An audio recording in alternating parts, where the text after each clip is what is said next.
Hi, thank you all for coming, and we're here to announce the introduction of legislation to repeal elements of the so-called One Big Beautiful Bill.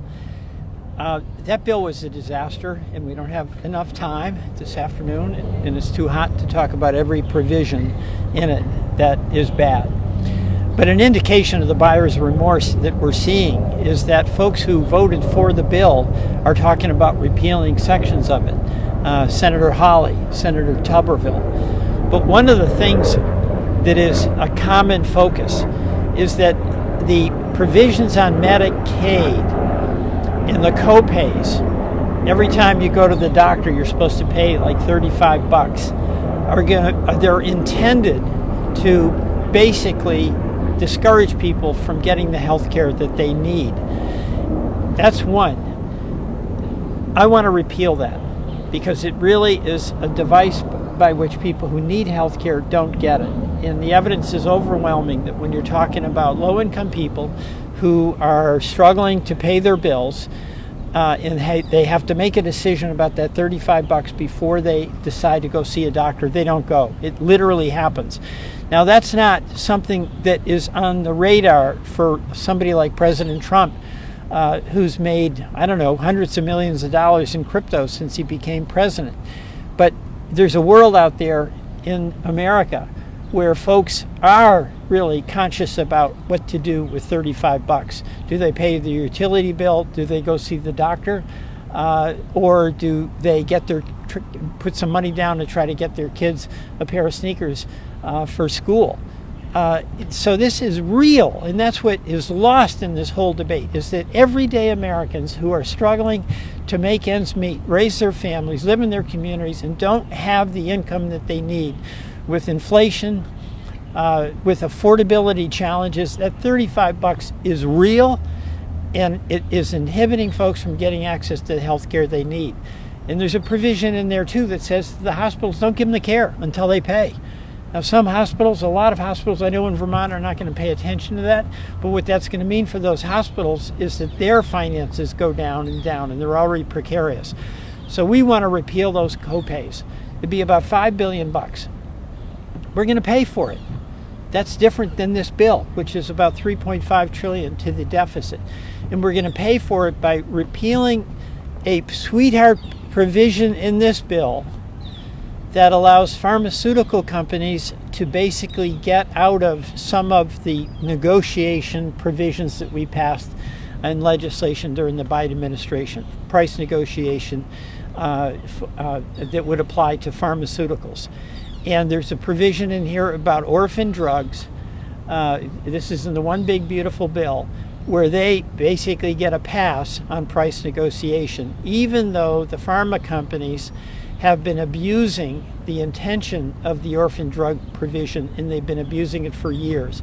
The orphan drug provision is about providing incentive for pharmaceutical companies to focus research on diseases that are rare. And what they then do is get a premium for the price of that drug. But what's happened, and this is the abuse, is that there is an orphan use for that drug, but then it becomes widely used for other widely diagnosed conditions.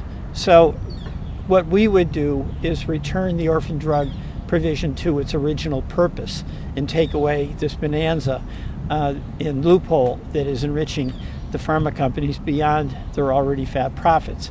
So number one, repeal the impact of these co-pays on the Medicaid population, let them get access to health care.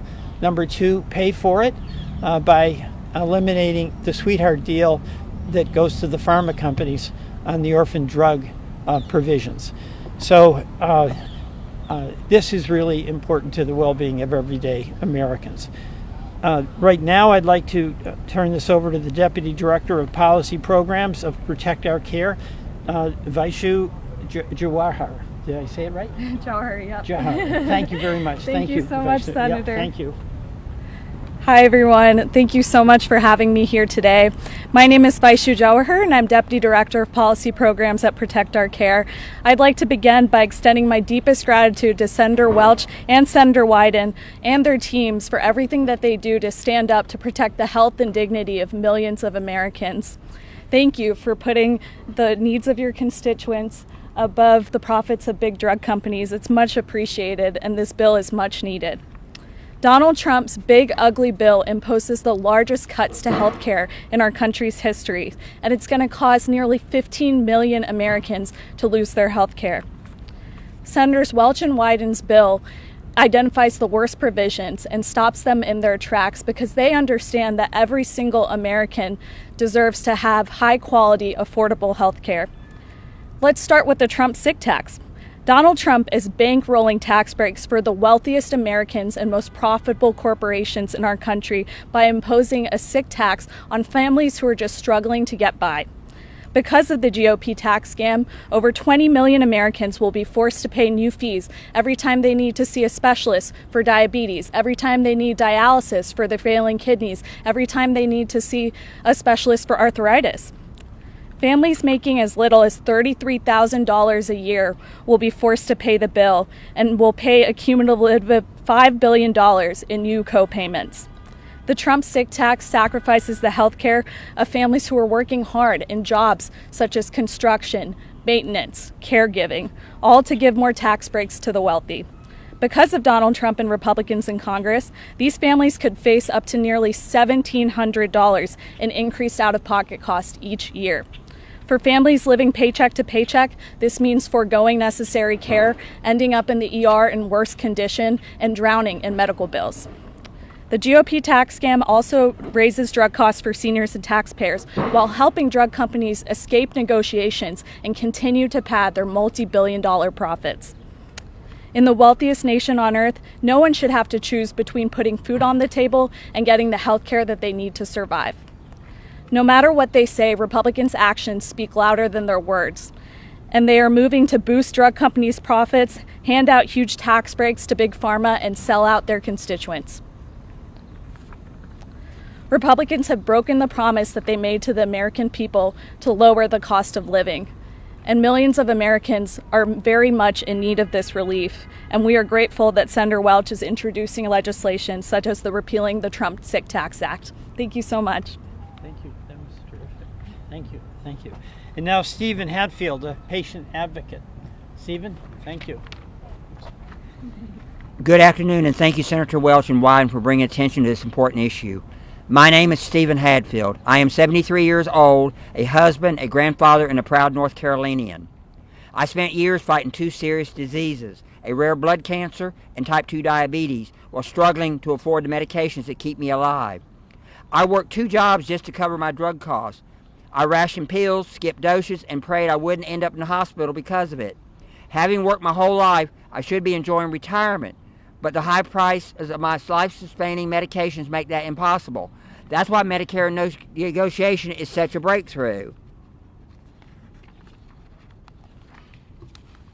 The price of Januvia, the diabetic drug I rely on, was negotiated down from $527 per month to just $113 per month, and starting in January, patients like me will pay that lower price.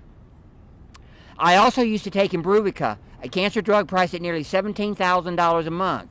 I had to get grants to pay for it because it was simply unaffordable.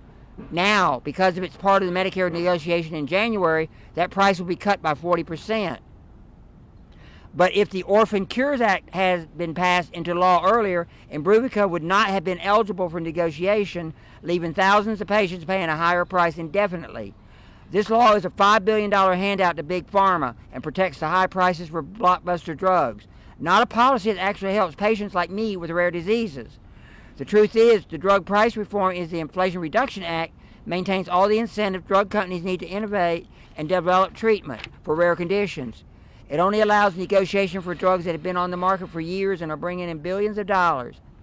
Patients know this carve-out isn't necessary, and we oppose it. In just a few weeks, patients from our community sent tens of thousands of letters to Congress urging legislatures to remove the provision.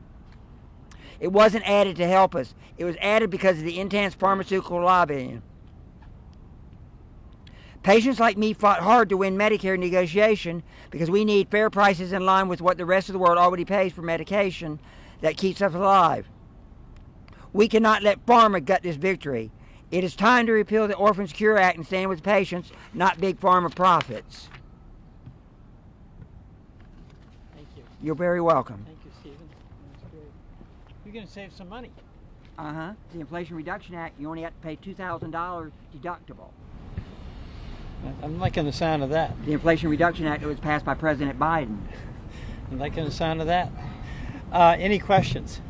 No, but by the way, that is amazing, right? What was the monthly cost, and it went from 8 to what? You said that. Januvia, which is my diabetic drug, one of my 3 diabetic drugs, was $527 a month, and it went down to $113. So that's like $5,000 a year. That is real money. And now instead of policy. Imbruvica, I'm on a new advanced one called Bukenza, which is a sister drug, and it's $18,000 a month. Oh God. And then amazing. Dupixent, which I advertise on TV, which I had to shoot in my stomach, is $7,000 a month. Amazing. Thank you. You're very welcome. Any questions? Yes. Hi, I'm Leah DeGroda with Roll Call.